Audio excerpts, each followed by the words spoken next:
So, దీంట్లో మనం first మాట్లాడుకోబోయే topic ఏందంటే హెల్మెట్. అందరూ మాక్సిమం వాడుతూనే ఉంటారు. హెల్మెట్ అనేది చాలా ఇంపార్టెంట్. అంటే హెల్మెట్స్ కొంతమంది జస్ట్ ఒక 200, 300 తీసుకుంటారు. జస్ట్ ట్రాఫిక్ చలాన్స్ నుండి తప్పించుకోవడం కోసం. నేను కూడా రెగ్యులర్‌గా హైదరాబాద్‌లో చూస్తూనే ఉంటా. ఒక్కొక్క హెల్మెట్ రూ. 100 ఉంటది. ఒక హెల్మెట్ రూ. 200 ఉంటది. వాటికి వైజర్‌లుండవు. కొన్ని హాఫ్ హెల్మెట్స్ ఉంటాయి. సో, ఇలాంటివి ఏందనంటే మనమే ప్రాబ్లమ్స్ కొని తెచ్చుకున్నట్టయితది. ఏందంటే నీకు ఫోటోస్ వచ్చేంత వరకు కాదు. నీకు ఫోటోస్ చలన్స్ నుండి తప్పించుకునే దాని కోసం కాదు నువ్వు హెల్మెట్ వాడేది. మన సేఫ్టీ గురించి వాడుతున్నాం. సో, వాడేది ఏదైనా కొంచెం మంచి క్వాలిటీతోనుండే హెల్మెట్స్ వాడితే మనకి ఫ్యూచర్ అనేది ఉంటది.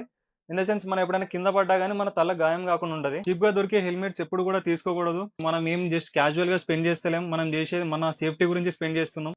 వన్స్ ఒక్కసారి నీకొక చిన్న గాయమైందంటే నీ లైఫ్ మొత్తం స్పాయిల్ అయిపోతది. సో, అవన్నీ కాకుండా జరగకుండా చూసుకునేడం కోసం అని చెప్పేసి మనకి రైడింగ్ సేఫ్టీ. సో, హెల్మెట్స్ కూడా మరీ అంత కాస్ట్ పెట్టమని నేను చెప్పను.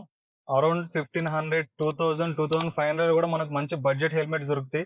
మెయిన్ మనం హెల్మెట్ తీసుకునేటప్పుడు చూసుకోవాల్సినయి ఏందనంటే ఫస్ట్ ఐఎస్ఐ సర్టిఫికేషన్ మార్క్ ఉండాలి.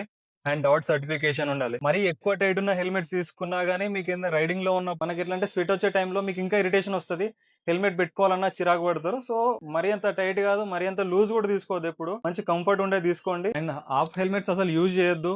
దాంట్లో మనకి ఎలాంటి సేఫ్టీ ఉండదు. సో, బడ్జెట్‌లో హెల్మెట్స్ కావాలంటే 3 హెల్మెట్ బ్రాండ్స్ ఉన్నాయి. సో, అవేందనంటే Vega, Steelbird and SMK. So, ఈ హెల్మెట్స్ మనకి 1500-3000 మధ్యలో వస్తాయి. మీకు కంఫర్టబుల్ ఉండేలా తీసుకోవాలి. ఒకసారి హెడ్ మెజర్ చేసుకొని మీకు ఆన్‌లైన్‌లో ఆర్డర్ పెట్టుకునేటప్పుడు హెడ్ మెజర్